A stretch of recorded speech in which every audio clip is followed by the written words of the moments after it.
into just that. One of the things I believe is that we have to make our games really engaging and dynamic. We have to have the flexibility to be able to, match the ebbs and flows of the game. Our fans have a tangible impact on winning and losing.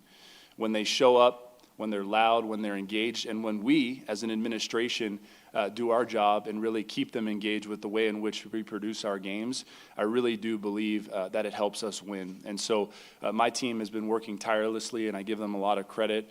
We've reviewed the football game script probably 20 times now, and we're going to continue to do so, because just like our football players have to take mental reps and game reps to be ready for a game, we do as well. And so we're going to continue to do that, and we're super, super excited about what that's going to look like this fall, and we think it'll pay really big dividends for our fans. And so one of the things that we were excited to announce yesterday, I think you probably saw it, is the inclusion of a new street fest before the home football games, and that's called Ralphie's Road, obviously named after the most iconic mascot in all of sports. And really what that is just another way to engage our fans. It's a free event. We'll have happy hour pricing there, so we'll have some ability there to really lower our price points to encourage some fans to come in and support and be there. And I've said this, I view it three ways. Someone has to wake up in the morning on a Friday or Saturday in the fall and say, I want to come to a game.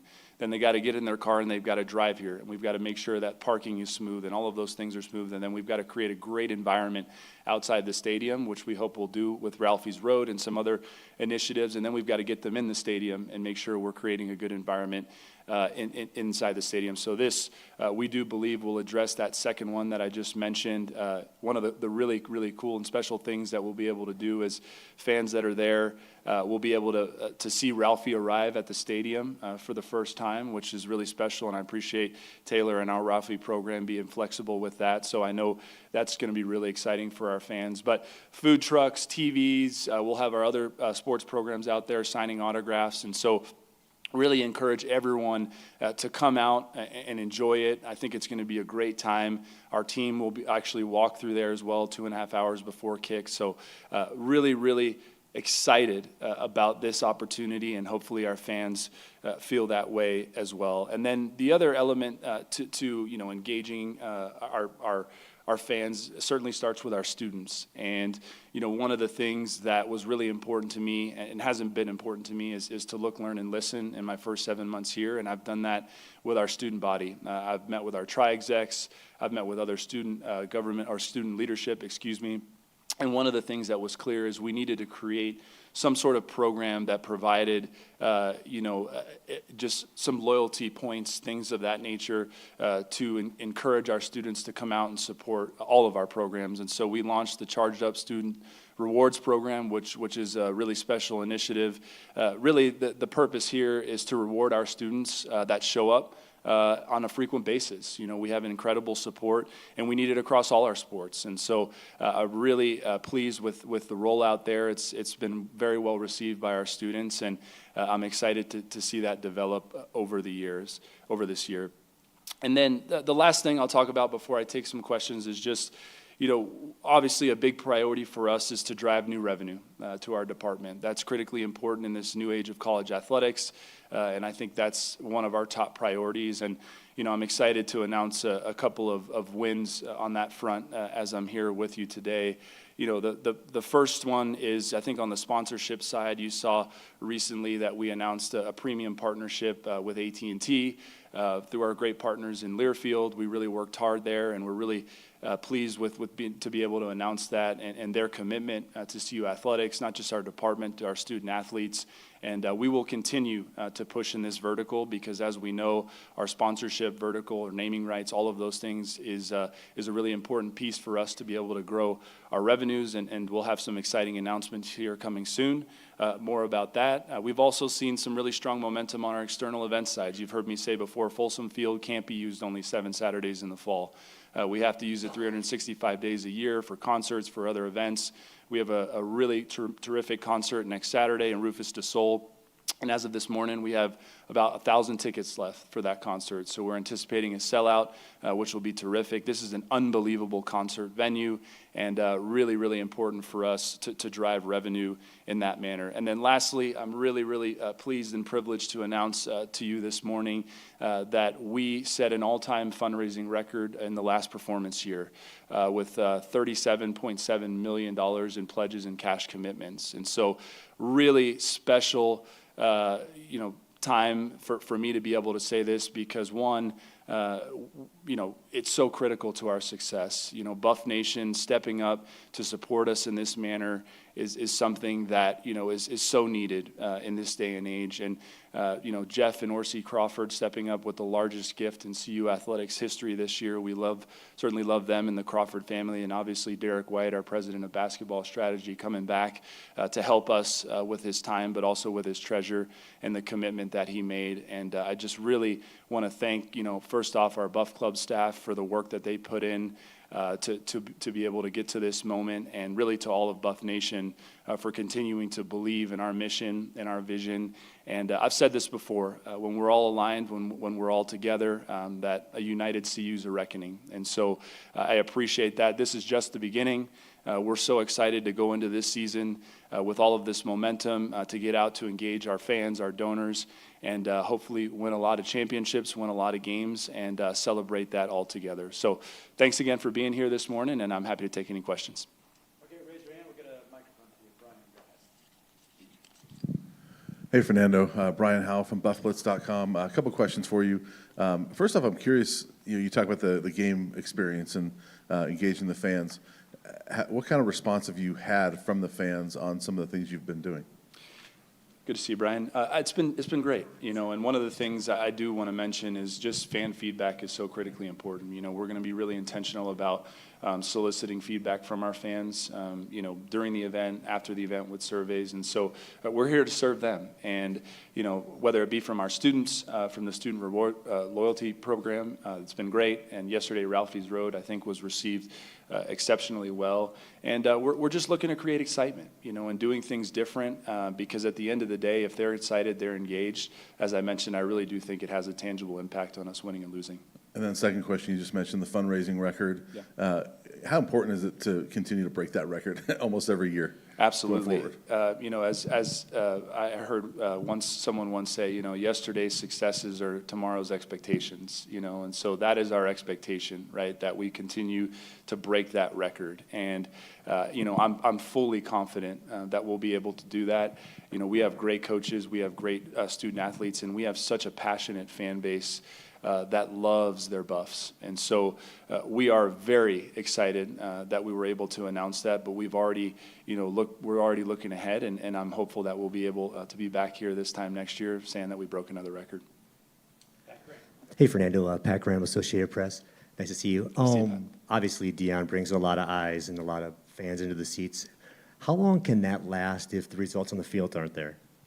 Yeah, I think for us, one, I'm fully confident that with what I've seen this offseason, that we're going to have a very successful season this year. I'm really excited about, as I mentioned, the coordinators, the offense, the defense, all of those things. I think we've got some great student athletes on our team. But obviously success on the field is important, but also we have to do our part as an administration. I always look to see what can we do to really, give our fans a reason to come out and support our programs. And whether that be, fan-friendly concession pricing, making sure our operational things that we do are fully buttoned up.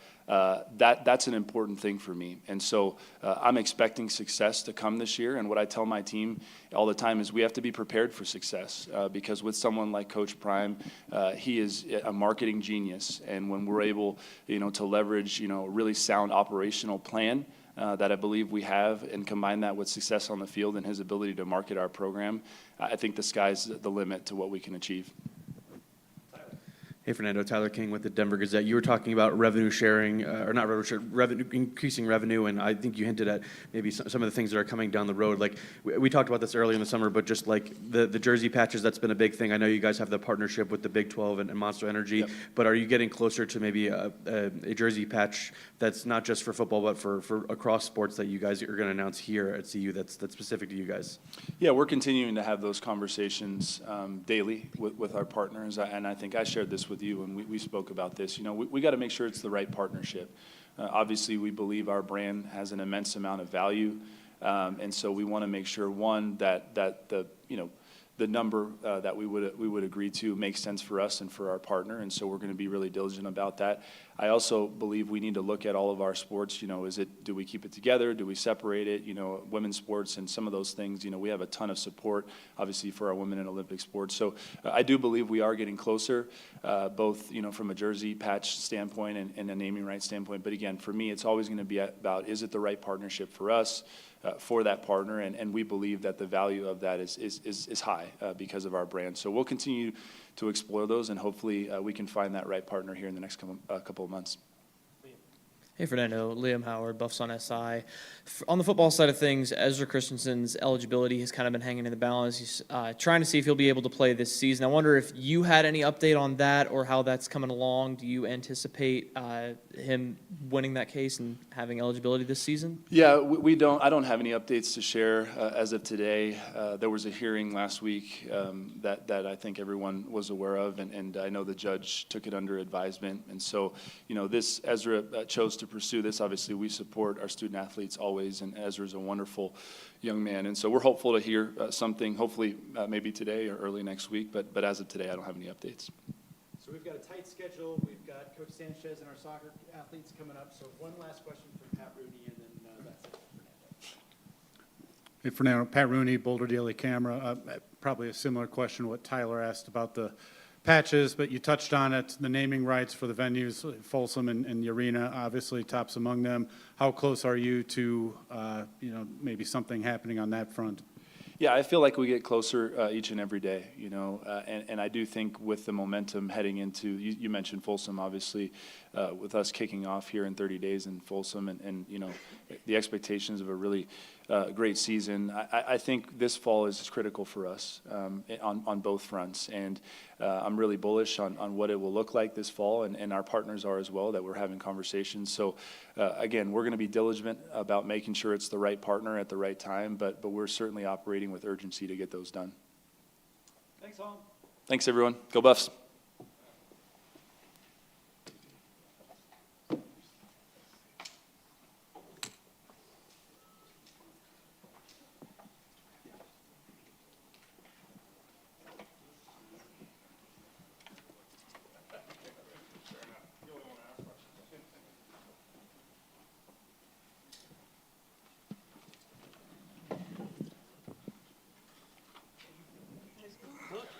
Morning. Morning.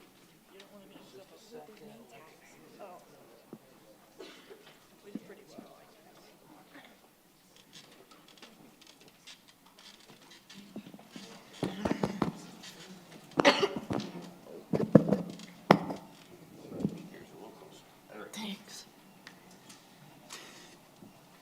Hey, good morning, everyone.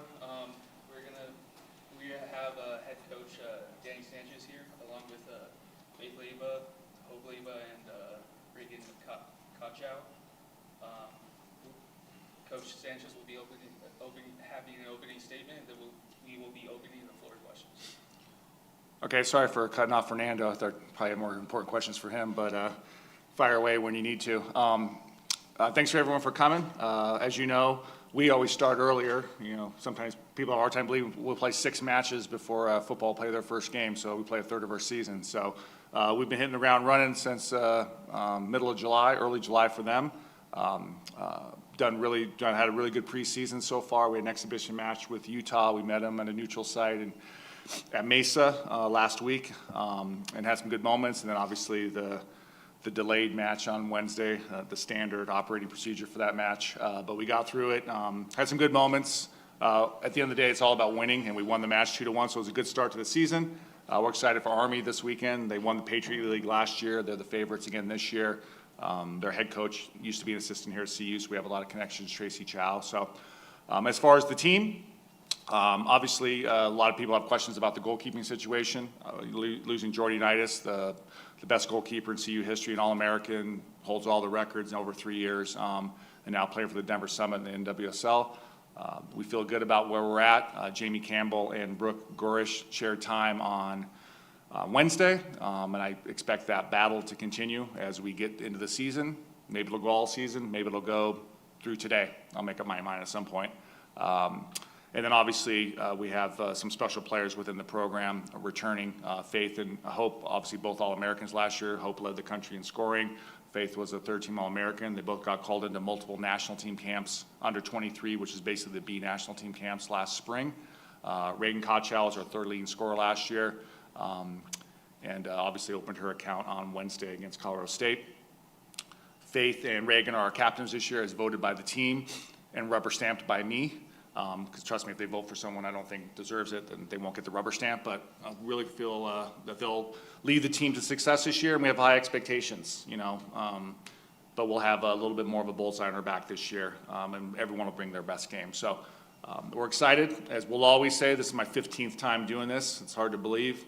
Feels like it was just yesterday that I got here. But this team, I think, has a lot of potential, and the team, it's a really good team and a really good group. Trust me, like I tell recruits, it's not always like that. But we have 28 talented young women that are all on the same page, that are bought in. There's going to be some bumpy roads, and that's why we have to have good leadership, but really, really excited about the year. So if anybody has any questions, you can fire away. For Faith and Reagan, Leo Rivera, BuffStampede.com. I just wanted to ask, what does it mean to be voted a captain by your teammates, and how do you plan to uphold that leadership this season? To be a captain, it really means a lot to me. I have just so much pride to play for CU and be on this team. I think that I've grown a lot in my 4 years here, and just being elected captain this year just proves that I'm on the right direction, especially just how much I love this team. So it really means a lot to me. Yeah, I could back that up. I just think I'm coming from another program that it means a lot that I've earned the respect of my teammates and that they believe in me and Faith to co-captain this team together. Danny, that victory over Colorado State the other night. Now, going through camp, you understand what your team is physically. What you don't know is what they have going on between the ears and kind of their mental toughness. Well, what did you learn about your squad kind of going through all the adversity of all the weather stuff and then coming out with a victory like that? Yeah, I mean, I think they probably handle it better than I do. I'm just cranky. I was checking the weather every 2 seconds. I mean, there's a lot of matches last night that just got canceled, so we're glad we got it in. Yeah, and then obviously I thought we had the run of play. We probably should have been up a couple in the first half. We kept them around, and sure enough, they get one chance and they score the goal. But I'm really pleased how we responded after that, Mark. Created our best chances. Obviously, Lily coming back from injury, scored a great goal. But it's a deserved victory. Trust me, when we don't deserve it, I say it. It was a deserved victory. Maybe could have been a little bit more, but at the end of the day, when you're playing an in-state rival, first game with the delays and all that, really pleased with it. But we know, like I told the team afterwards, we can play a lot better than that.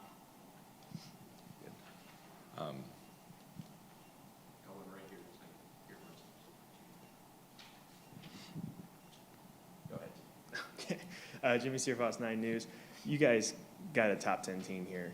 The girls lacrosse team is a ranked team. The volleyball team is ranked. You know, the basketball team, women's basketball team does great things. How would you describe this era of women's sports and athletics here at University of Colorado? Well, I think it starts, and I don't know if Fernando's still here, so it's not kissing ass, but you have to have the support from up top. You have to have the support from the administration, because trust me, I have a lot of colleagues that don't get the support that we get. As far as being able to recruit, as far as being able, the nutrition, the PHP, everything that we provide behind the scenes, it's second to none. It really is, trust me. As you guys know, obviously Hope and Faith came here as freshmen, but a lot of our team is transfers, and they come from a lot of Power Fours, and what we provide is not provided to other places. So it starts with that, but I also think it's the momentum as well. You know, you legitimately, I mean, you look at lacrosse last year, questionable. I don't know much about officiating, but I mean, they easily could have beat Northwestern, who won the national championship, right? So they were right there. So I think that there's a lot of support within the department. We have a lot of talented young women. We have great coaches. We have great support staff. And it is just, I think it's a really good momentum on that side of things. It's not us and them. You know, we want everyone to do well, but to your point, I think it's a really good stretch of tournament bids and teams that are going to compete for championships. Jack Carlo with BuffInsider.com. For each of the players, just curious, obviously making a run in the NCAA tournament last year, just how big was that for the program, and how is that momentum kind of built into this year? Yeah, I think it was huge for the program. It was one of our goals to make it far in the tournament, and we're just going to continue to build on it and do even better this year.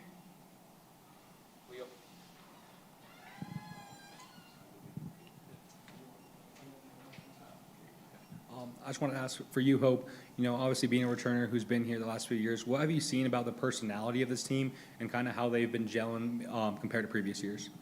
Yeah, I think a big part of the personalities this year is everyone's just really kind, and it really helps the team work together for the same goal because we all want to do great. Trent Krim, The Independent. Danny, you always play the game of the RPI, and you've always done a good job of scheduling tough non-conference. And you had mentioned something about the teams that you're playing this year that all won their leagues last year that you're playing in the non-conference. Obviously, we all know that the Big 12 is going to be grueling, and you're picked second to finish in the conference this year. But just talk about your strategy with non-conference and the good matches that'll be out at Print Up this year. Yeah, I mean, I think sometimes you look at big names. Obviously, the Michigan State one's the one that sticks out. Big Ten champs, went to the Elite Eight, knocked us off in Sweet 16 in a tight match. But Western Michigan won their league. Cal State Fullerton won their league. Utah State won their league. Army won their league. Colorado State was one of the top teams in the old Mountain West, the now Pac-12 Light, whatever we're calling it. You know, so you look at some of these games, so maybe they don't have the marquee names of playing in SEC and all that, but these are all very good teams a majority of them will probably be in the NCAA tournament again this year. So I think we set it up pretty well as we lead into the and you look at the Big 12 opening weekend. TCU wins at Wisconsin, BYU wins at UCLA, West Virginia beats a good Dayton team. There's a lot of great results. The league, I think it's going to be Kansas beat Utah State, you know, so I think there's going to be a lot of really good soccer when we get into Big 12 play, but we got to take care of business in non-conference like we did last year to prepare us. Obviously, we have high expectations for the team. We can only control what we can control. We can't control how many games those teams win or how many teams there's teams that they play win. There's a lot of factors in the RPI, but I do know this. I'm not an esteemed Metro State alum like you, Trent. But the more games you win, the better chance you have of being a higher seed and having a better RPI. So that's kind of what we're going for. But it's Sunday, noon against Army. That's all of our focus right now. It's not just coach speak. It legitimately is our only focus. Any more questions? We've got time for one more. Leo? Yep. Coach, for you, Leo Rivera with Buff Stampede, I just want to ask, building off of last year, there's so many different metrics you could use to categorize success, but what would a successful season look like for you? Coach speak is, you know, that we all get along and hunky-dory and they develop into great humans like they do in Ted Lasso. I think a successful season is us playing to our abilities and not leaving anything. Like Dave Morgan, our assistant, says, don't cry after the game, cry before the game. Cry before, and then afterwards you can just be happy because you laid it all out there. So I don't expect anything less for this team. You know, we have goals and expectations, but we have standards. And if we fall to our standards, I think we're going to be pretty good. But obviously, the easy question is we want to win championships. We've been here a long time, and just within the whole department, at some point, you know, we got to hold a trophy. We got to lift something above our head, and I think that is. I think those are the goals. But if it doesn't happen, it doesn't mean the season wasn't successful, because we do have talented women that are just on the same page. And like we always said, you know, especially with these two that have been here 4 years, the senior dinner before the Oklahoma State game, I'll be crying more than them, and their parents will be. With the coaching staff, we may just call it a night. That might be a career. That might be the end of us at that night. But the successful description of the season will be that we laid it all on the line and no regrets. Okay. Thanks, everyone. Thanks. See you Sunday.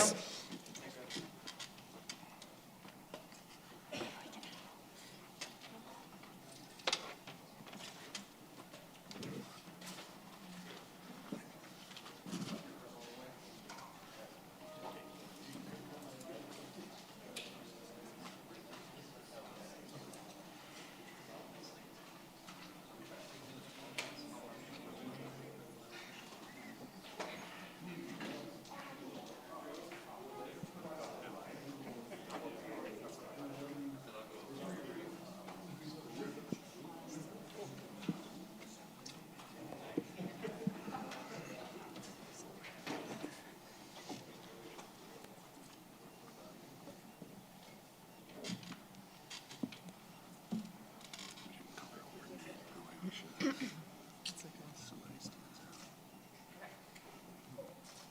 joined by Colorado Volleyball head coach Mahoney, seniors Avery, Bolles, Burlovic, and Jordan. We'll start with a brief opening statement from coach, and then we'll take questions from you. All right, well, great to be here. We are about 2 weeks into our preseason training. Not like soccer, who's already got a match under the belt. We still have to wait 2 more weeks to do that.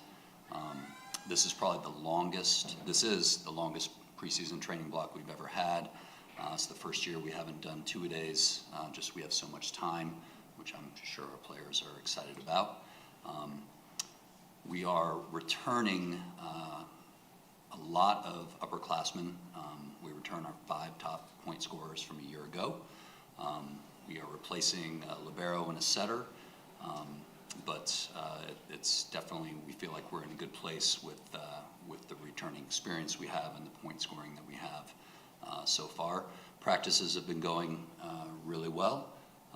There's a lot of competition in the gym, even with as many returners as we have. We have some young players who are really stepping up, really athletic, and we feel like we're really deep in every position. There's still some decisions to be made, but we have 2 more weeks to do that. So we feel like we're really in a good place. The season sets up to be a good one. Like I said, we finished 3rd in the Big 12 last year, made the NCAA tournament. I don't think this team is in a place where we feel satisfied by that. You know, the group around me now and most of the core of our team is going into their 3rd or 4th year, and they've been through this process where they built themselves into a really good team, and they're looking forward to making their 3rd and 4th years something special. So we're excited about where we're at and getting ready to hopefully play somebody else soon.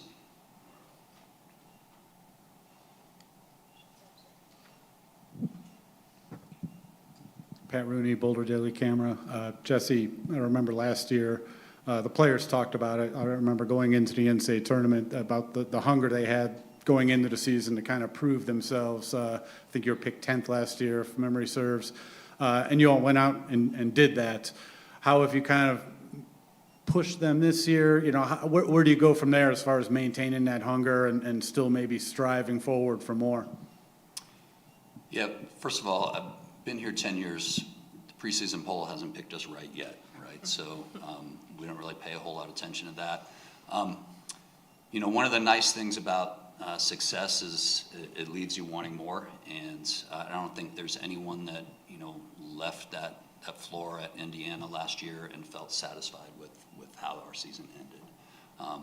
We felt like we played well, and we felt like we grew, but we certainly didn't feel like we maxed out our potential, and I think that was the sentiment in our spring.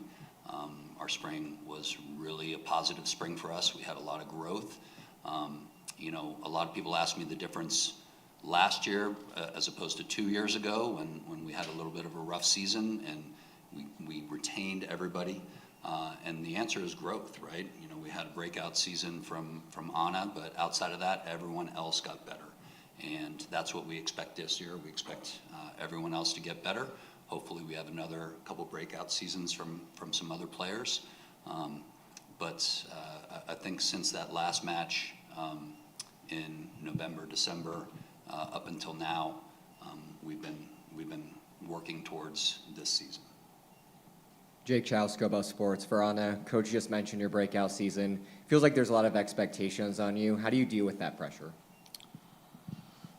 I don't feel pressure. I mean, this is a team sport. I just want to do great. I want to be great for my teammates. I don't even think about, like, myself. I'm just a part of the team, and I just want to grow and be better. I want to make players around me better, and I feel like we're in a great place right now where we can really have a great season, all of us.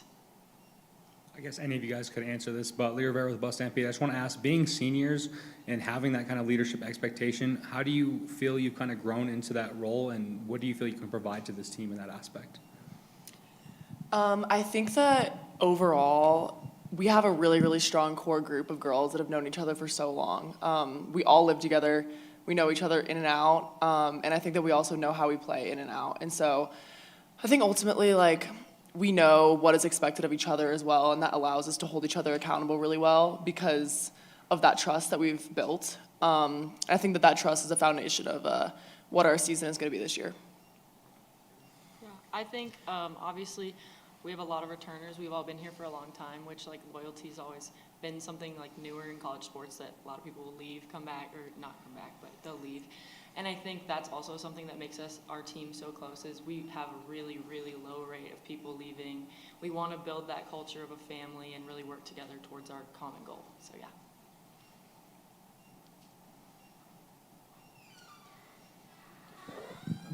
For the players, kind of the same question I asked Jesse. How have you gone about maybe kind of shifting that attitude from needing to prove yourselves to going into the season as one of the teams to beat maybe in the Big 12? I think that something that we've talked about is realizing that we haven't done anything yet. You know, we still have such high goals for ourselves. And even though last season was good, like, we're still going to have to work tenfold to be better this season than we were last year. And so I think that that's something that we've talked about, is to not be satisfied and to kind of take it one point at a time, one game at a time, not get ahead of ourselves. For any of the seniors, Avery mentioned it just now, just players aren't leaving. Why do you think that is? We just created such a great culture, and we talk about it all the time in our locker room. I feel like success comes from just having great foundations and loyalty to Colorado, and we just love to hang out all together. We just love to see each other on the court, be happy with each other, and just like build that success. For Coach Leo Rivera with Bus Stampede, touching on the fact that you've had that kind of retention and you've been here for 10 years now, what have you seen about this team that may be different from years past? Yeah, I think, beating a dead horse, but this group is really, really close. This group has really high expectations of themselves, which, not to say previous groups haven't, but they feel like they can do something special this year. And, like I said, they've been talking about it for 9 months now, and they've got high aspirations, and they're putting in the work. It's fun to be in practice with this group. They work hard. They get after it. Like Sid said, they hold each other accountable. It makes it a lot easier on the coaches when we aren't the only ones in the gym having to do that. So, it's a fun group. Like Sid also said, we haven't done anything yet, though, right? So we have a lot of talent. We know that. We've done good things in the past. We know that we need to be better in the future. Coach, how does it feel for you to hear your players speak so glowingly about the culture and the environment that you've created, considering this is year 10? It's been a long time here, but it's continued. Is that as rewarding as a win for you in some ways? Yeah, I mean, it's a win for us. I think it's not just the coaching staff or it's really top down. This university, this athletic department, the support that our staff gets, the support that our players get, how much they feel valued when they step onto campus and step into the athletic facilities. I think that's really important. And then really most of it is our players valuing that family, that bond, that culture within themselves. It's very intentional. They talk about it all the time, and they recruit to it. Every player up here has been part of the recruiting process for the younger players in our program.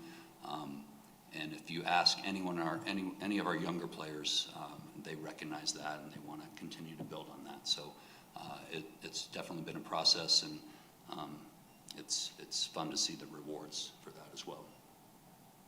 For any four of you, you're not a very different team from last year. How do you ensure that the product in the court is different and better than last year?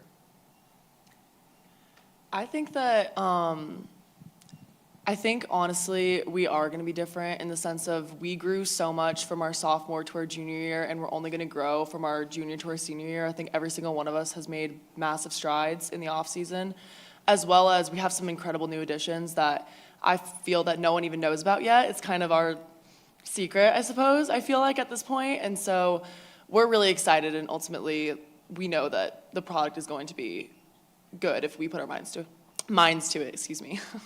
I think also adding on that, like our team, we take goal setting very seriously. Like outside of team meetings with the coaches, we sit down, we set our goals for the season. Our goals this season are obviously higher than last season, and kind of developing our own new identity, even though we do have a lot of the same pieces.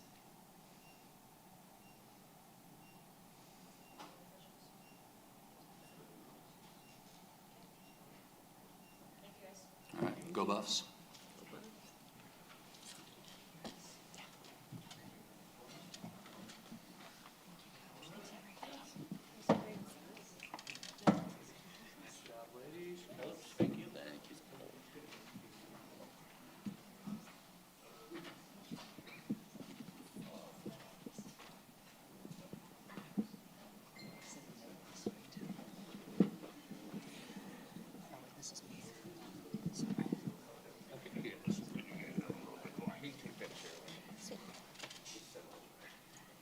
Give you a little bit more room, Coach.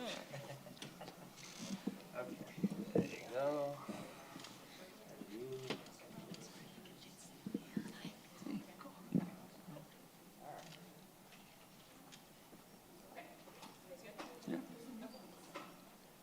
We'll go ahead and get started again. We now are joined by Colorado cross country head coach Carlson, seniors Abbey, Mathison, and Isaiah.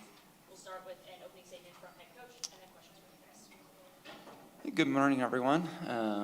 Excited to get the cross-country season started and the fall started. We return the big pieces from our rosters last year, and we added a lot of new additions. We're excited, yeah. I mean, we finished 10th in the country on the men's side last year and 13th on the women's side, and I think we're significantly improved from a year ago today. But first week of practice here, got people healthy, got people happy, and that's half the battle.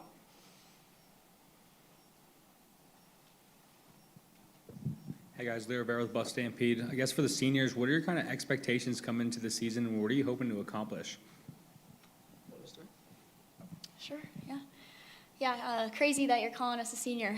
The last 4 years have gone by quick. But yeah, it's been super cool just to see the team grow these past couple years. And coming into this season, just definitely it's the most driven and just motivated group of girls that we've had so far. And you can just tell with our group of freshmen coming in that it's that group where, you're almost telling them to pull back, and it's a good problem to have. But yeah, they're just super excited to be here, and just adding in a couple, some transfers, one from Wisconsin, a good depth piece, and and some international talent. And, I'm sure Coach might touch on this, but, the NCAA is changing, and it's cool. Just grateful that we not only get to compete against, but also train with the best athletes in the world. And, not many people get to say that in college. They got to train with, people from other countries. And, this morning I got to run with one of our girls named Shayla, who she just got here from Kenya. And, yeah, just awesome. And, she pushes me to be better. I push her to be better. And we're just super excited to, look forward to nationals this year and continue to just become more competitive on the national stage. So. Yeah, I'd say pretty similar for the men's side. We have a super talented team, so I'm really excited for this year. We're bringing almost everybody back from last year. So like Coach said, it's about keeping people happy, keeping people together. We're not really worried about our ability this year. Like, we know what we're capable of. So the expectation is to go be what we know we can be. Yeah, I'll touch a little bit on Abby's comment. Also, obviously the NCAA for every sport has changed drastically. Our sport in particular, it's changed very drastically. Not just, most other sports is the money side. Our sport has been the talent. There's more international and world-class talent that's entered our sport in the last 2 years than probably the last 30. And so we have to continue to evolve in our roster build in our program to keep up with fighting for national championships. Hey, guys, this is for anyone who wants to answer it. This is probably more of a track question, but the Pac-Ram Associated Press, by the way. But there's a lot of conversations right now about carbon-plated shoes and all that. I guess, how wary are you of what you're wearing and what it's doing, and how in tune are you with your footwear? I mean, it's your livelihood. So how much do you train and how much do you pay attention to that? The amount of money we put into shoes is crazy. I mean, we have spikes, we have flats, carbon plated, we have trainers, and so depending on the different session, we'll switch out of all those. I mean, aside from the talent pool that's changed in NCAA, that's also changed. I mean, the entire training philosophy in our sport has changed because of carbon plated shoes. It's become a lot more science-based. You know, we're kind of catching up with cycling, I would say, in that world. But yeah, we change shoes 3 or 4 times a workout. Yeah. Pat Rooney, Boulder Daily Camera. For Coach, you mentioned in your opening where you finished last year. Seems like there's been kind of a good progression on the first couple of years under you. Do you feel like you have that next step in this team this year, in this program? Do you feel like it's where you maybe envisioned it would be 3 years down the road when you got here? Yeah. To be blunt, when I first got here, I was quite surprised where we were at. This is, I think, more of the talent pool that is required to, you know, be competitive nationally. And it's taken us some time to get there, but we're really excited to have these people. And you know, it's not just the talent pool, but I think the culture of the program in general has gone in the right direction. We have people that want to be here, want to do the right things, want to live the right lifestyle. You know, our sport, you know, a big part of our sport is being able to recover and being able to get to the next session, because the injury rate in our sport is very, very high. And so having people that live the right lifestyle of being a lead distance runner, meaning they're getting 8 and 10 hours of sleep a night, they're not going to the bars on the weekends, you know, those things matter in our sport. And so it's not just the talent, but the culture, I think, of our program has gotten to a really good place. And yeah, we're going to be in the conversation this year. Coach, Liam Howard, Buffs on SI. You know, you've mentioned the increased talent pool surrounding your sport in recent years, and I'm wondering, has that changed your mentality towards roster construction or how you go about it? And if it has, what has it changed for you? Yeah, absolutely. 6 years ago, I was at Notre Dame. We were second at nationals in cross country. We had 6 All-Americans. Our entire top 7 was from within 500 miles of campus. That will never happen again in this sport. It's just, you know, 6 years ago, 80% of the top 100 at cross country nationals were American born. Last year, 80% of the top 100 were international. So it's flipped, right? And so if you're not gonna grow, you're gonna die. And we're gonna grow and get to a place where we can continue to be what we've been in the past, and that's fighting for national championships. For the athletes, there's been talk about the retention and wanting to stay at the University of Colorado. So specifically for you guys, what do you enjoy about this university and why do you like competing here? More than anything, it's the guys. I absolutely love the guys on the team. I've been with some of these guys for like 5 whole years, so you can't really, it's hard to let that go. So this is my last year, but on top of that, just the support we get from the university. I mean, the access to facilities, they give us absolutely everything we need, and I don't think you can really find this anywhere else, so never really thought about leaving that. Yeah, I would agree with Isaiah. Also, you know, Boulder is like the running mecca of the world, and you know, you see professional athletes here and just out on the roads. And they also support us Buffs too. You know, they'll give us a SCO Buffs out there, and yeah, we just have a whole community behind us here, and you don't see that across, you know, the country. And just endless trails and dirt roads, and just, you know, never get sick of the flat irons. It's quite beautiful here. So yeah, just the city of Boulder, the community, and the team that we have here just makes it a pretty ideal place to train and thrive as, not only as a runner, just student athlete in general. I think all of the athletes here today would agree with that. Yeah, we have probably some of the best resources, you know, in North America, professional or collegiate, in terms of our facilities. We have a 300-meter indoor track. we have an endurance lab with treadmills and a sauna. We have an outdoor track, and then, we have dirt roads and trails here, 300 days of sunlight. So, we're very fortunate.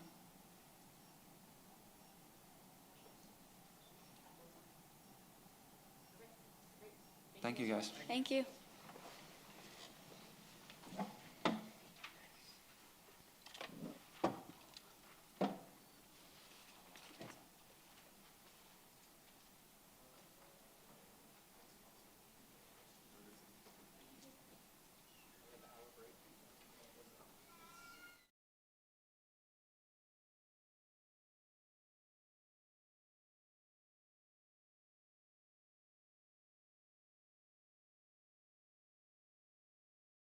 Provide an update on timing when we can, but we'll be back shortly. Thanks, Troy.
doing, Deacon Neely? Man, clean. I see you with the baby blue on. What you got going on, man? It's a good one. Oh. Again, how's everyone? Especially our ladies. You ladies doing okay? Men treating you right? You working on it? Gotcha. Okay. Here we go. 73rd Annual Fall Sports Media Day. We had a chance to meet Fernando. I'm sure he was charismatic and charming like he is. I'm sorry I'm a little tired. We already got our workout in, and I've already walked running 2 miles a day, so I'm a little, I'll get it together in a second. Soccer team, I love our soccer staff. Those are my guys that started the season off the right way. The win over Colorado State on Wednesday. They are picked second in the Big 12. I shouldn't have said second. They are picked favorably in the Big 12. And we'll be back Sunday against Army at our yeah. When I look at it, it looks like prenup, and that scares me. Scares the heck out of me when I see prenup field. I've been through that a couple times. At 12 noon, volleyball team is another group that I'm excited about tremendously this year. They're picked, I don't know, care about how they picked, but they should have a great season. I see the girls on a daily basis. Cross country team is what I'm hearing has a chance to be really special this year, so I'm praying for them as well. Let's get going. Kenny, do you want to start us? Ladies first. Let's go, baby. Kenny Friedman, Go Best Sports. Coach, 2 questions for you. Okay. You've been open about supporting the other sports programs here at Colorado. How do you go about supporting women's sports here at CU? First of all, we eat together. We're in the same facility often, so I kind of get to know the girls. Love the tennis team, too. I forgot to say them. I think I have some really good friends on the tennis team. I bring them up to the office, and they get to go through the shades and find out what shades they like, and they're kind of my testers to let me know what's popping and what's good, because kids going to give it to you honestly. But I wish we could get involved more. I think what we should do, and I'm announcing this for the cafeteria, we need to put the games like when one another plays is obviously when we play. But I like to know the game days, because the coaches used to have to tell me when the girls play. I wish we could just put it somewhere where everybody could see it, so we could support one another. I think that's vital that we're supportive of one another, and they're really good. Our ladies teams are good. How do you balance holding players accountable with building a culture where they feel supported? Well, a lot of these young men haven't been fathered, so as a head coach and as a coach and the coaching staff, we play multiple roles. We're not just the coaches to them. Some look at us as father figures, although we're not trying to be, but we're old school type coaches. And we're just trying to set the right example, not only on the field or off the field. We care about them in a multitude of ways.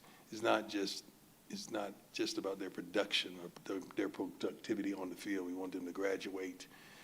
We want them to go on to win and be extremely successful in life. Hey, Coach, Tyler King with the Denver Gazette. 2 questions for you as well. One thing I wanted to ask about, because I don't think we have this offseason, you've always talked about wanting NCAA rules to just be clearer and maybe simpler for people to follow. The 5-for-5 rule, just kind of curious how that affects you guys as a coaching staff. I'm sure not maybe so much recruiting, but just in terms of keeping guys around. It affects your recruiting. You got to really think about this, because now I'm trying not to say certain things that would get me in trouble. I like it, but you got to really think about that in recruiting, that because you don't want to run guys off. You don't want to just look at them and say, okay, I'm not going to pick you up next year or whatever, and that's not right. But it's not right for them to jump in the portal either. So who's right and who's wrong? So you really got to think about that as the management in the years of the roster. So I have a roster, in my office that I look at every day, and I'm looking at, black. It means they're done, and the different color schemes is like freshman, sophomore, red shirt, walk-on, so to speak. But you really have to really think about the moves you make when you're accumulating a roster right now, because it could hurt you. It could hurt you in several ways if you don't face it correctly. The second question I had for you, you talked when you hired him or back in the spring about Brennan and just kind of the qualifications he's had. Now that you've been around him for multiple months, and especially here in fall camp, he just seems like he's a really intense guy and really detail-oriented. What has it been like kind of watching him prepare for a season, and how exciting is it to have him going forward? I love it. I love Brendan and Marv. You got to understand the personalities that they have compliment me tremendously. I don't have to do all the yelling, all the really holding people accountable. They're at it. And one thing about these young men, these coaches know how to develop relationships with them. So the relationship is not just towards me. So when they choose to play here, they're not just choosing to play for me. They're choosing to play for these two tremendous coordinators and this group of coaches that are phenomenal. I love what he brings to the table. We drove back together from, where were we? I'm getting old. Colorado Springs. I'm getting old. Colorado Springs, and we had a wonderful time just conversating to one another. We share a lot of things, but I love him to life, man, and he's really, really good at what he does. Liam Howard, Buffs on SI. Coach, with the ruling on the 2022 class and some of the guys potentially being able to come back and Ezra's spot kind of being in question, I was wondering if you guys have made any progress on thinking about Mata coming back or maybe Wade or some of those guys. Yeah, we've talked about all those guys and discussed all those guys, and we if they can help us, we certainly want them. I think Buck as well. Don't forget Buck. I mean, Buck kicked the darn ball out of the end zone every darn time. I think he would be the first guy that we're looking to affirm. But we're praying that those votes or whatever that is in front of the judges, they go straight, especially with Ezra and a couple others. But it would be kind. It would be kind to have those young men inclusive in what we're trying to accomplish this year. Well, I also just quickly wanted to ask about, you've talked about a lot, like your guys being surrounded by greatness has been a big thing that you and your staff have talked about. I don't remember ever saying that.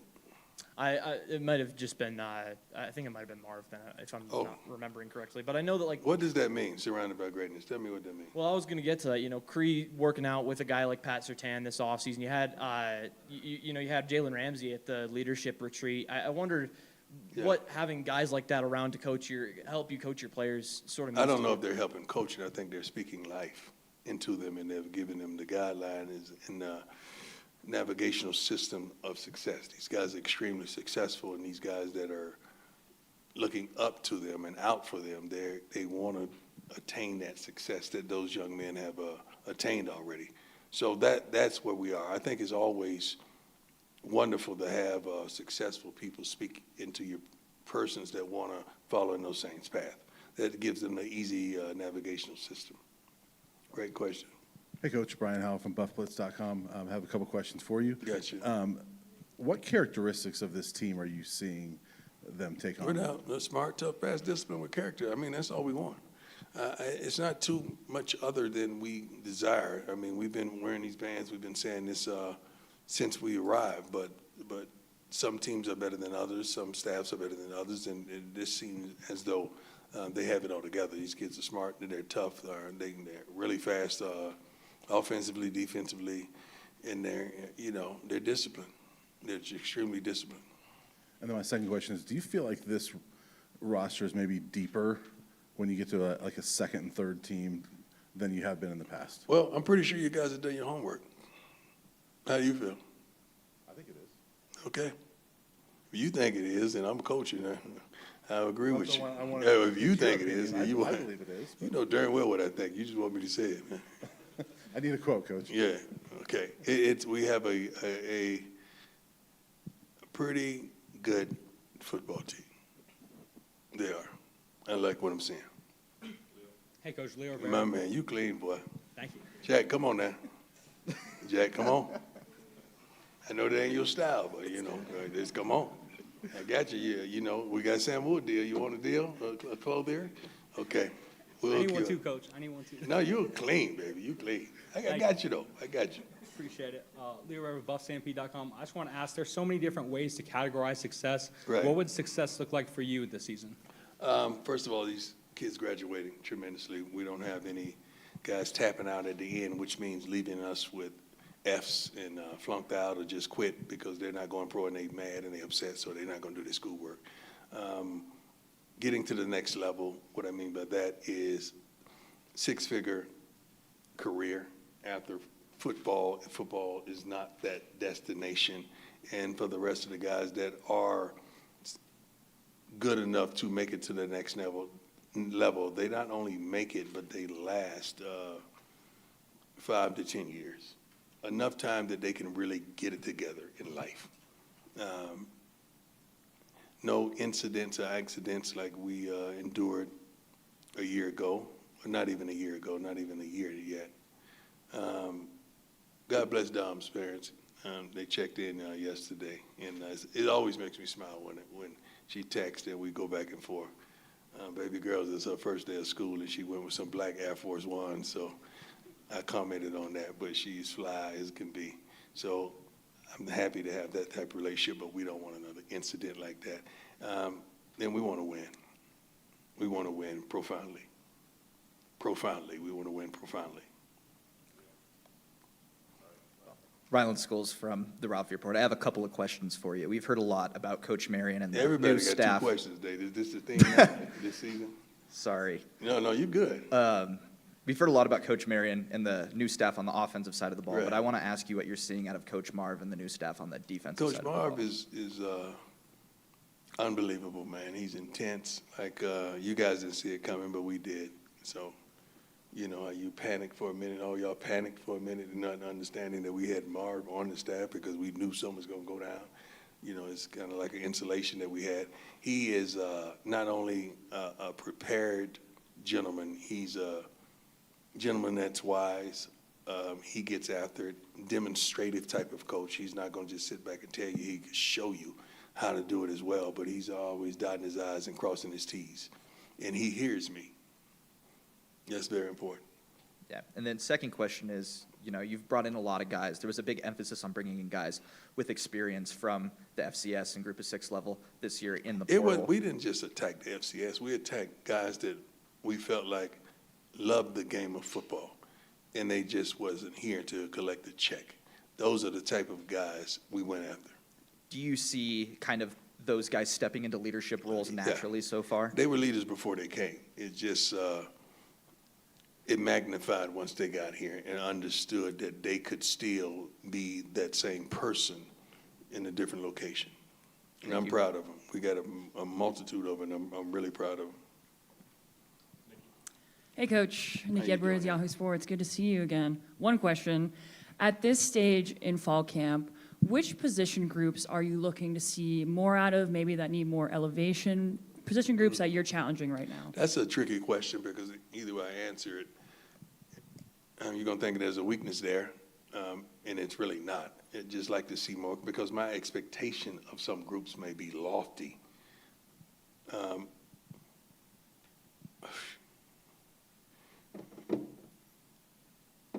Special teams, my specialists.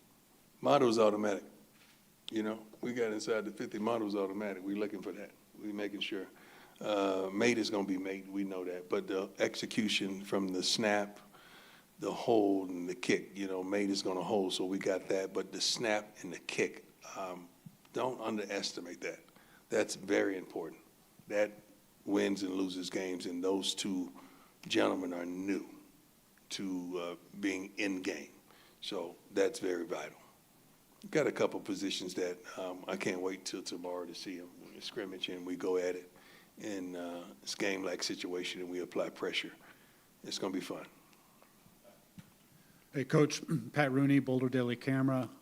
You touched on both your coordinators just a little bit, but I think it was back at Big 12 Media Days. You touted the coaching staff as the best one that you've had here so far. I guess collectively, what do you feel like sets the group apart from the other groups you've had? Not only experience, but understanding of the group of young men that we have. We're not just speaking to the football guy. We're speaking to the young man that has just broken up with his girlfriend, that is mismanaging his money, who wants to be that guy but don't understand the work ethic that comes along with being that guy, that they understand how to communicate with the young men that we have. We don't have a lot of problematic men.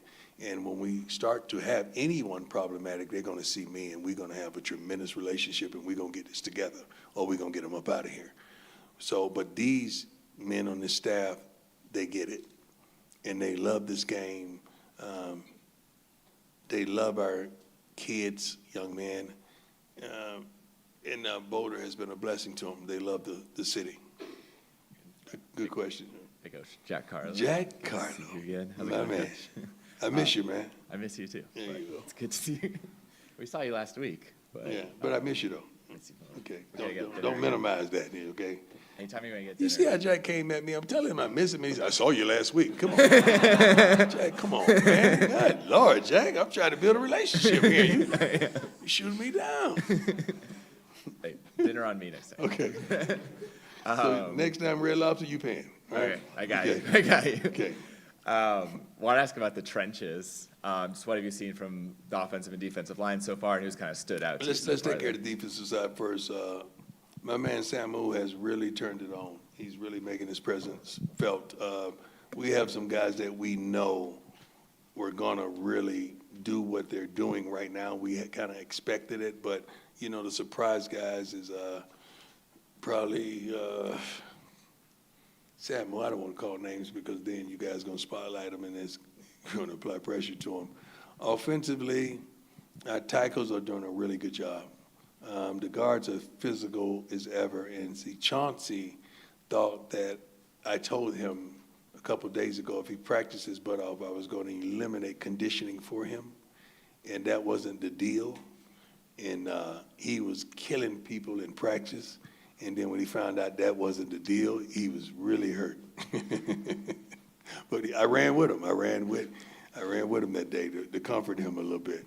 But Chauncey's killing people. I think we have 8 guys to 9 guys that could possibly start on the offensive line. I think we have that much depth. Those guys on the edge, they're rushing. They're going to get home. And I think our 2 cornerbacks are phenomenal. I think they're pros. Our 2 safeties, I think they're pros. The secondary is really good to me.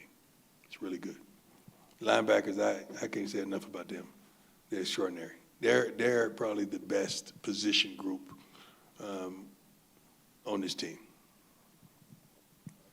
Dion, Mark Knutson, Mile High Sports. You have pressed the NCAA in the past to allow you to bring in another team in for spring ball for joint practice. Yes. Have you given any thought to doing that in August to see, because you don't actually open with a cupcake, so I thought maybe you'd want to do some preseason work against another team. It's not my choice, right? Of course, I'm just wondering if you approach the NCAA about it. That's not my choice. If the NCAA would allow anything, I think they're allowing spring. They're not allowing fall. They're allowing FCS schools to participate against one another in the spring. I don't believe it's the fall. So when you find out, please let me know. I would, but you got to understand there's a cost to that as well. I mean, if you go right down the street to Air Force or Colorado State, I mean, it's not costly, but you got to understand what's going on. I don't want to just go and do a one-off. If we're going to practice, I want to do it for at least 3 days. Then we have a game, so to speak. But I would love to do it for at least 3 days. I wish it was my choice. Hey, Coach. How you doing, sir? Good. How you doing? Excellent. Hey, with all the minefields in college football these days, with NIL, transfer portal, 2002 ruling, all that, is it harder to coach as opposed to the days of Bobby Bowden and stuff like that? It's different. It's different, but you gotta, be a little flexible with the times. You can't just be old school because sometimes you turn into an old fool. You really got to understand these young men and the climate of today's game, with the rules, with the recruiting, with the NIL, and so forth. And I think we kind of know from day one. You guys didn't understand the approach and the attempts, but everybody's doing it now. And what we were doing when we came from Jackson, we did it in Jackson. So I'm praying that it ceases a bit. I would love them to stop the multiple transfers. I think that would really secure a lot and help a lot with the finances if you stop allowing people to transfer several times. one is sufficient, but if you had to, two is enough. That should be it. Coach, I'd like to ask you about two players. First, Cree Thomas. We see what looks to be like highlights he makes on a daily basis. Yeah. Let me go one at a time, one guy at a time. Cree is really good. Yeah. To me, Cree is professional, very professional. Watched a ton of film, attention to detail, wants to make every play, which is not a bad thing. Will come to have conversation about what just happened or what is gonna happen. And football player, like he a little banged up, and I wanted to give him a day off so he could heal. He's like, no, Coach, I got to work. Like, that's the kind of guy he is. I love the way he was raised. I love his mannerisms. He's an A-plus kid. He really is a great human being.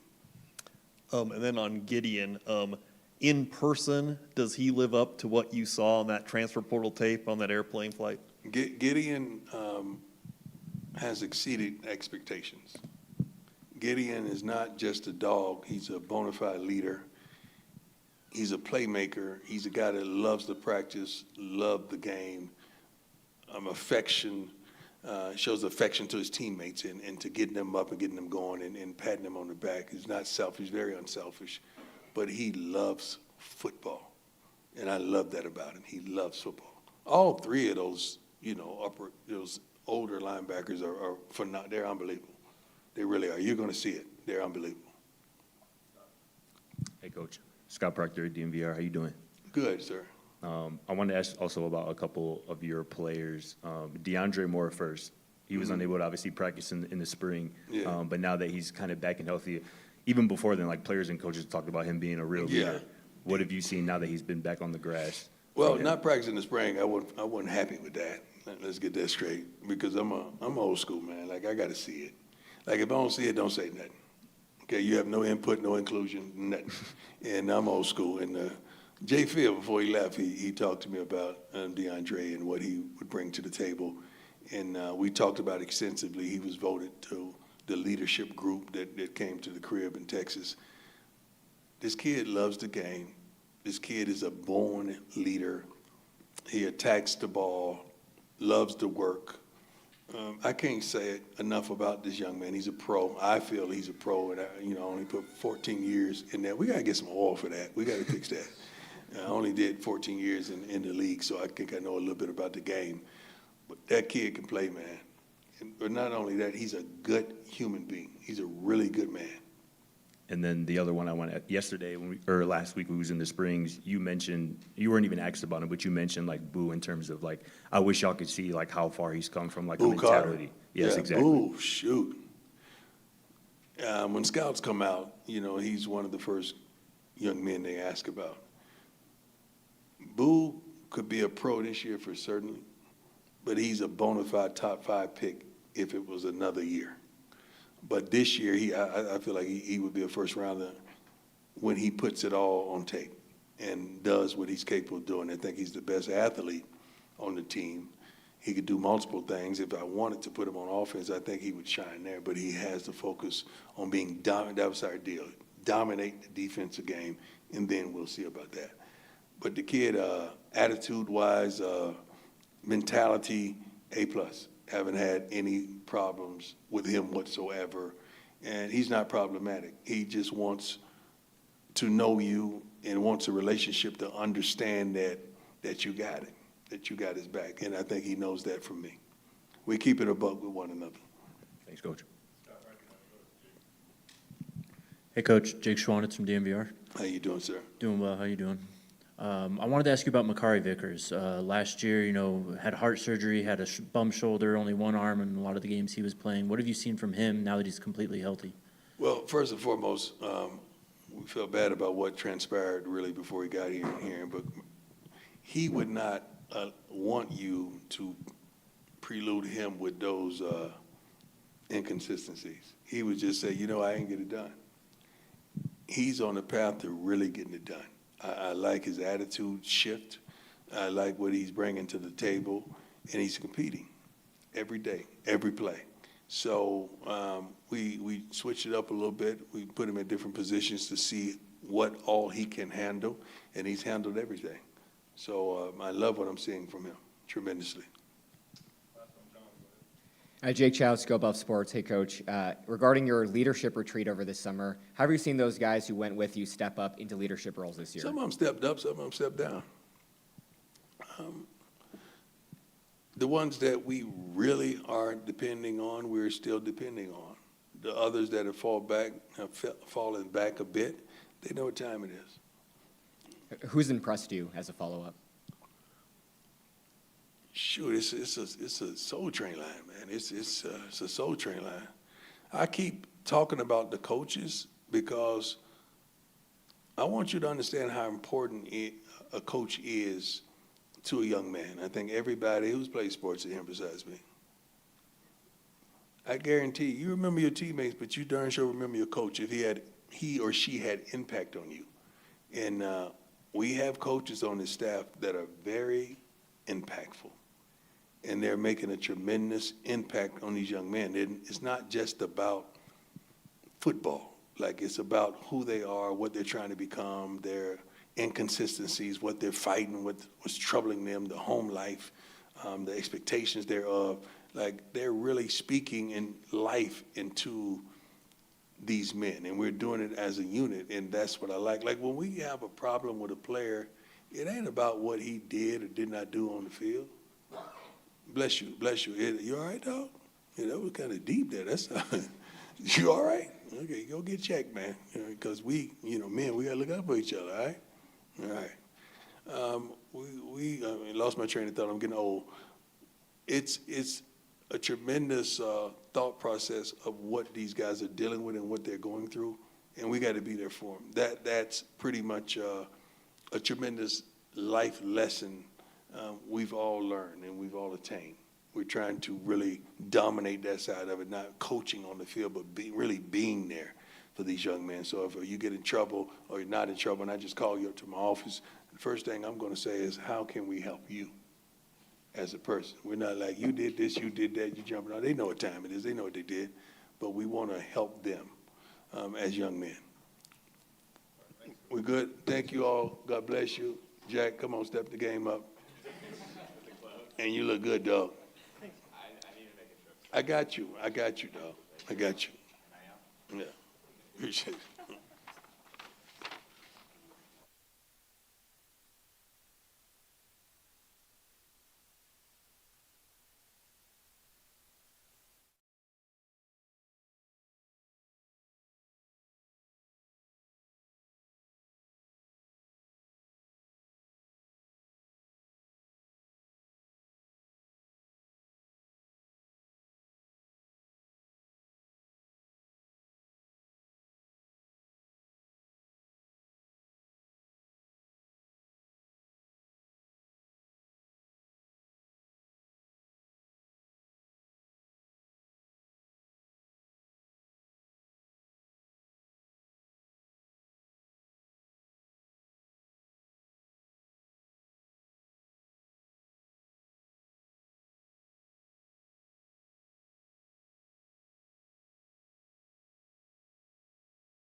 Hey, Buff Nation, voice of the bus, Mark Johnson. Here we continue Fall Sports Media Day here at the Champion Center. And right now for the Touchdown Club, we've got a new guy you got to get to learn a little bit about. Number 44 linebacker, Gideon Lampron from the Buffaloes.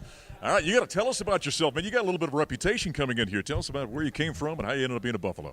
Yeah, thanks for having me here. I'm Gideon Lampron. I'm from Bowling Green State University.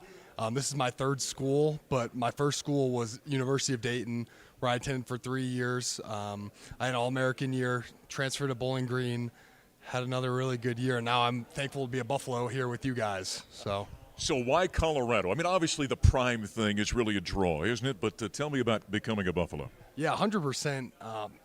Coming from Ohio is such a small town. I've always dreamt of moving, out west a little bit, and having the opportunity to do that while playing football here just was a no-brainer for me, and it stood out among all my other options. So what's been your impression so far of Boulder, Colorado? A little bit different than Ohio, isn't it? I mean, those Flatirons are kind of nice to look at out there. Yeah, for sure. It's definitely different than Ohio. It's not as flat, not just all farmland, but I love Ohio and I love it here. But I'm really enjoyed my time here so far.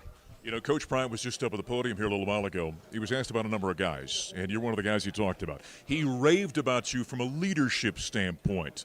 Obviously, where you've been a leader. And your position kind of lends itself to being a leader, doesn't it? Yeah, 100%. I was fortunate enough to be a captain last year. I just stepped into the role that the team needed with the new staff coming in, being an older guy on the team, and being able to come here after spending time learning, just how things work around here last spring. I've tried to do my best to be more of a leader this summer and fall camp for sure. Have you always been a linebacker? Yeah, always. I played running back too in high school, but linebacker is the best position on the field. So. Now, the great Chad Brown, who was an All-American here, played 15 years in the NFL, I once asked him about being a linebacker, and he said, well, my job's to go out and hit people with my face. I mean, that's a heck of a position you play. Yeah, that's pretty spot on, I guess. It's a really physical, violent position, but, it's what I love to do. Where does that mindset, that mentality come from? You got to be physical. You got to be smart. You got to be a ball hawk. You got to get there, make the tackle. Where does all that come from in your family? That comes from, just being competitive people. My dad's a hardworking man. He's never complained about working, and being a linebacker, all of those things you just described are part of my job. And, I love it. Biggest thing, I hate to lose, and I want to do everything I can to win. And all of those things will help us win as a team. So. All right. When Gideon Lampron is not playing football and hitting people with his face, what keeps you busy? What are your – you got some hobbies? You got some talents out there? So since I've got to Colorado, I've started hiking a little bit. I've done the Flatirons, Rocky Mountain National Park, Garden of the Gods. But my favorite hobby I have are video games. I play too many. I put a lot of my spare time on video games, which I love it. So it's whatever. But we're going to get you a Subaru, man. You're going to be a Boulderite if you don't watch with all that hiking you're doing. A Subaru. No Subaru, but I do like Boulder. Okay, we got to bring you back in as we get to be in camera. Now we got to ask you about the middle name, right? That's something that has gotten you some national press. Okay, ESPN. Tell us about the story behind that, just so fans know. Yeah, so it was supposed to be Xavier, but my dad put in ESPN in all caps, and I just happened to be a college football player with it. That's pretty cool. Do you think, like when you make a huge tackle or interception or something, when I'm broadcasting the game, should I give you a little da-da-da or something? There's got to be something, right? I think you have to. I'm going to be honest. I mean, that's it's fitting, I guess, but that's hopefully you get a lot of opportunities to do that this year. Yeah, you come from a big family and a lot of brothers and sisters, or what? No, I just one older brother. His name's Gabriel Alexander. He was supposed to be Larry Bird Lampron because my dad's a Celtics fan. But he that one got vetoed 100%. So, but yeah, he was a hockey player. A lot of sports in the family. Just always loved sports. Everything about sports 24/7. So let me get this straight. So mom okayed ESPN, but she drew the line at Larry Bird. Is that right? She didn't okay it, but my dad Marty just literally wrote ESPN in all caps on the birth certificate without her knowing. And it was supposed to be Xavier. So, I mean, they're still together, so. So it worked out. Yeah, the marriage did end as a result of that. All right, last question here. Who's the guy in the team? You being a new guy, and a lot of new guys coming in. Who's the guy on the team that you kind of grew close to early on here? Ben Finiseth and Taggart Barden. They're my best friends here. Taggart's my roommate. Ben's just a great leader on the team, especially on the defensive side of the football. But, I'm so thankful for them for making this such a smooth transition for me. I don't know what I would have done without them here. They're just amazing people. Yeah, Ben's about as good a guy as you're going to find, isn't he? Yeah, but he's definitely something, that's for sure. But hey, welcome. Can't wait to see you on the field out here this fall. Appreciate you. Thank you for having me. All right, there is Gideon Lampron, linebacker. Thanks. All right, number 44. He's going to make a lot of plays this year. All right, we got now one of the big fellas coming in here. Yaya T is coming on in. Big fella, number 59. We'll have you over on this side here. Good to see you. Good to see you. You look good, by the way. Tell me about your offseason, getting ready for this year. I mean, what you talking about? My body looking, because you say you look good. Well, I decided to cut my beard short, have my hair look good, lose a bit of weight, working out every day, off days. Got the coaches and the trainers, everybody supporting me doing that, even the players, because I just need to be more flexible, more twitchier and faster than last year. You really are kind of a throwback in college athletics. What I mean by that is you're staying at one school. That's such an odd deal right now, but you've been loyal to the Buffaloes, and that says something about your character. What is it about Colorado you love so much that's kept you here? I mean, it's just home, I love the people there. They're loyal to me, and that's really it. Also, it's not like that I'm a nature guy and miss home, but we have the mountains, so every time I will drive around, see them, it reminds me of Austria, where we got the mountains and the Alps, and I just love it here. It just feels like home already, and it's been feeling like home, and who doesn't love to be at home, Any football team is going to rise or fall with this offensive line. All right? Tell me about this line so far. Bunch of new guys up there. How are you guys coming along? What do you like about it so far? I mean, we have a lot of violent guys, a lot of big guys. Everybody knows their job. Everybody competing for a job. It's not like that you have the 5 guys out there you trust and only the 5 guys. You have multiple guys that play multiple positions as well. You've seen it last year from me. And everybody's just ready to run the ball, Yeah. Prime, when he got up here at the podium a little while ago, said there's probably 9 guys out there right now that can be in a starting lineup. You think this group is that deep? Yeah, I mean, my OC, Coach Marion, says we don't have no 1s and 2s. We got 1A, 1B. That already shows that we have 2 rotations, up to 2 rotations. We can play a game. He likes to rotate the guys in, so we will see a lot of numbers this year. What does the go-go offense mean from an offensive line standpoint? Tell me what it means for you guys. When I've talked with a number of you fellas and some of your coaches, it seems you can be very aggressive up front. Is that the case? Definitely, just because the O-line doesn't really know if we're going to pass the ball or run it, so it's play action all the time. All we got to do is just demolish the guy in front of you, because I can't take a rep off because I think or I thought that the quarterback is going to pass it and then he hands it off and I just try to be soft. So that's really the best thing about it, that you have to compete with the guy in front of you. And it's easy on the O-line. All we got to do is step right and left and put the guy in front of you on the ground. I was going to say, yeah, that's nice. You can be single-minded up there and be very aggressive, can't you? Which then improves the productivity offense, you would hope. Yes, sir, definitely, 100%. You like the group of running backs you guys are blocking for? Oh, I love them.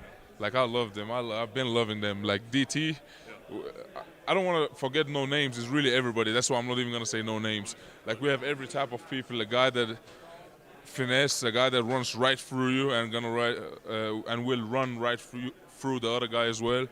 So we got a lot of great guys back there. All right, you guys had training camp down in Colorado Springs. You're way down there in Fountain, Fort Carson High School. It's almost all the way to Pueblo. You stayed in the dorms at UCCS. First off, how did you fit in the beds down there? I mean, I'm not the biggest, so you got to ask the other guys. But, I mean, I just sleep, I love sleeping. I take care of my sleep. Just took 2 melatonin. We have like a cherry juice that helps you sleep as well, whatever. Drank that and went straight to bed. Yes, did it help you guys, or maybe it's too early to tell, I know that what Prime was trying to do was help you guys bond down there, right? Difficulties, wasn't ideal in terms of conditions, help you guys kind of learn and live with each other. Did that help, you think? Definitely. I mean, you just said conditions, like we will either complain together or just accept it. And we just decided to accept it. Of course, it took like a day or 2, but we accepted it, and also we have no phones around. That means we have to talk with each other. When we eat, we can't just sit there, eat, look down. you have no choice but to talk to a guy you don't know or didn't know, or that just came in new. So it definitely worked.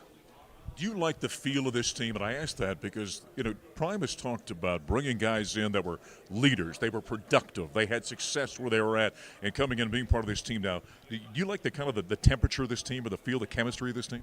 I do. We always get we get the closer every day, and he bringing people from other places that know stuff, so they can definitely help with people that don't know stuff, and just the way we building ourselves right now is not like a team, it's more like a brotherhood. It's like when you're in the backyard with your brother, it's just love, and you would do everything for the guy next to you. Tell me about the guy on the offensive line that's A, the biggest talker, and B, the biggest personality. Which one would it be? Biggest talker, biggest personality. Does it have to be one person? Yeah, I mean, a lot of times A goes with B there, so what do you think? I mean, McFadden's quite a talker, been around him. Yeah, he is. Though he is quite a talker. And you said what was the second one? The biggest talker? Biggest talker, biggest personality. I mean, I would put Chauncey Gooden in there. Whenever he is not out of breath, he talks. But he doesn't just talk, like he back it up too, So, yeah. Did you say whenever he's not out of breath? Is that what you just said? Yeah. I mean, it's all of us, Like, I'll be out of breath. Whenever I'm out of breath, it's hard to get something out too. But, yeah. All right. Which one of the offensive linemen is the most nimble? Who would you say is the guy that's got the most ability to be a ballet dancer, would you say, in the offensive line? All you big bodies, who's the guy that's most graceful and most nimble? Hunter. Really? Yes. Yes. Whenever you see him, just tell him to dance. Like, he got all the moves. I don't know how a guy like him moves like that. Definitely him. Like, he can be on his toes, on, like, everything. Last question. All right, we're not that far away. September 3rd. Atlanta, Georgia. Georgia Tech hosting Colorado down there. Going to be hot, humid. Tell me why you're looking forward to that game. I've never been to Georgia, And back then, whenever you go to a new place, you want to take it over, Because if you don't take it over, you don't coming back alive. So that's what I'm looking for, Hey, going to be a great season. Going to be a great season. Good luck. Yes, sir. Appreciate you. All right, number 59. Yeah, to you. All right, appreciate it, big fella. I always like talking to the big guys when they come on in here. What do we got here? Come on, we got Cree Thomas. Come over here, Cree. We're going to have you on this side over here. Hey, thanks for joining us. Everyone's excited about having you on the Colorado Buffaloes. Tell folks how you got here. So last year I went to the University of Notre Dame. I'm a redshirt freshman. I decided to transfer, come play for Coach Prime, and I'm just excited. Yeah, when you're a defensive back and you play for Deion Sanders, who might be the greatest of all time in that position, that's got to be something. Do you tap into that experience? Do you love to go ask him questions and why and how and what about should I be thinking in these circumstances? I mean, absolutely, and I don't think it's a might be. I think he is the greatest at my position. So, I mean, just getting to learn from him, it's so much of a blessing. I'm always asking him questions. He's giving us feedback here and there, like in every single indie. And, yeah, I'm just so thankful to be with him.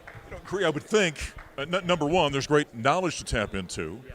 But also, when you're playing for the guy who was the greatest, it's got to be a little intimidating at times, I would think. I don't think it's too intimidating. I mean, I feel like we built that relationship to where I don't need to feel any fear. And he kind of just lets us play, man. He tells us to play without fear. Go out there, try to make a play. Don't worry about getting beat. So I would say that's the mindset that I'm in right now. We just heard recently you did some workouts with Patrick Surtain during the offseason, a guy that may be the best in the world right now. Tell me about that experience, what you learned from a guy like that. I mean, just seeing the work ethic from the greatest. I mean, it was amazing. I was trying to copy him in every single drill, trying to just soak up the knowledge, just see how he works. And I feel like that really helped me. What does it take to be a great cornerback? Is it the speed? Is it the elusiveness? Is it the ball hawking? Is it the mentality? What is it? I would say it's the playmaking ability with mentality. I feel like you have to, like Coach Prime always says, go out there and go make the play. You can't be scared to get beat as a corner. And I also just feel like consistency. You have to be the same player every single day. So that's what I'm striving to do every single day. Just working every day. Give us a little bit of your background. And I'm learning all of you guys. You're an Arizona guy, right? Yeah. Okay, Arizona. Tell us about your family and how many brothers and sisters and where you come from. Yeah, so I have one biological sister. I have about 6 step siblings. I'm from the Phoenix area. I went to Brophy College Prep down in Phoenix. Played football all my life. Played a little bit of basketball. ran a little bit of track, so I've done it all. But yeah, football is my home, and really grew a loving to it and got the opportunity to play in college, and here I am. Okay, if we dropped all of you defensive backs on a basketball court, threw a ball out there, which one's coming out on top in one-on-ones? Cree Thomas, absolutely, absolutely. I mean, they know that too.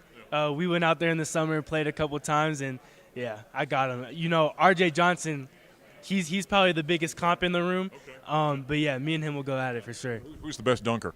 Best dunker, I think it's me. I mean, I'm not gonna lie, I haven't seen a lot of the guys dunk, so I don't want to lie to you, but right now I think it's me. You know what you're seeing here? This is the attitude, the confidence you have to be a defensive back right here. Tell us about the name Cree. That's unique. Where does that come from, and what's it all about? You know, I ask my parents that all the time, and they have no idea. They say it kind of just came to them, so I don't know where they found Cree from. I think there's a couple of tribes that are named Cree, native tribes, if I'm not mistaken. But I don't know if that's where they got it from or what, but they say it just popped in their heads, so I don't know. It's a pretty good name. You know, it's not as cool as having a middle name like ESPN, though. No, that beats it. ESPN, that beats it. Yeah, he's that guy. Hey, tell me about Chris Marv as a defensive coordinator. What kind of the sense when you play for him, or the impression you get from him? Oh, I mean, intense guy. Someone who makes you want to run through a wall for them. A very detail-orientated guy. Someone who's going to make sure we're in the right spot. Someone who's not going to handle for anything mediocre. You know, he's on us every single day, and I know he's going to do a great job, and I trust him. You know, I'm excited. So when Cree Thomas has got workouts over and you got your schoolwork done, you got some extra time, what's keeping you busy? What hobbies do you have? I love to fish, so I do. So I picked up fishing since I've been here, and now I think I've turned into the best fisherman on the team. Ben Finiseth will hate that I said that, but Coach Prime's going to hate that you said. Prime will hate that I said that, but yeah, I love fishing. It's awesome and very relaxing. So are you doing like bass or fly fishing, or what are you doing? Bass fishing, bass fishing. Yeah. So all summer I've been bass fishing. I went trout fishing a couple of times, but yeah. You know, not long ago we had a pretty good defensive back come through here in Travis Hunter. Have you had a chance to communicate with him at all? I haven't got to meet Travis yet. I have not, but I'm excited for the opportunity once it comes. What are you looking forward to that first game coming up? What are we just 3 weeks away or so? Down in Atlanta, Georgia Tech. It's going to be hot, humid on a Thursday night. What are you thinking about that game? I'm just excited. I'm excited to show the world not only what I could do, but just what we could do as a team. I feel like we have a lot of doubters, so I'm just excited to go out there and show the world who CU is. All right, looking forward to it. Hey, welcome to Boulder, Colorado. Nice meeting you. All right, number 20, Cree Thomas and the Buffaloes. They'll open up the season on September 3rd down in Atlanta. That's a 6 o'clock Mountain Time game. By the way, we're going to hit the air on the network. Gary Barnett, Bobby Passavento, and yours truly at 4 o'clock with the Buffs Stampede pregame show. Looking forward to it. That'll wrap up our coverage show today here at Fall Sports Media Day at the Champion Center at Folsom Field. Getting ready for that first game. Go Buffs.